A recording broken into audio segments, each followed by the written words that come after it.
Le scandale a éclaté en 2015 et cette fois l'ONU n'a pas trop tardé. En 2016, elle dépêchait en Centrafrique des enquêteurs de son bureau de contrôle interne pour faire la lumière sur des accusations de viol commis par ces casques bleus sur des femmes et des mineurs. Mais en 2019, le quotidien français Le Monde et le site The Humanitarian dévoilent un audit interne de ce même bureau, l'OIOS, et ses conclusions sont accablantes.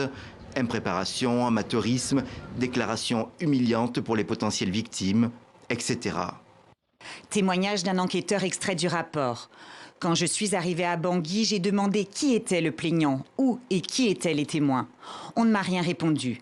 Je n'ai pas pu préparer les auditions, je n'avais pas le détail des allégations. Pourtant, sans attendre l'enquête, dès 2015, le secrétaire général des Nations Unies avait demandé la démission du représentant de l'ONU à Bangui et faisait part de sa volonté de lutter contre les abus sexuels.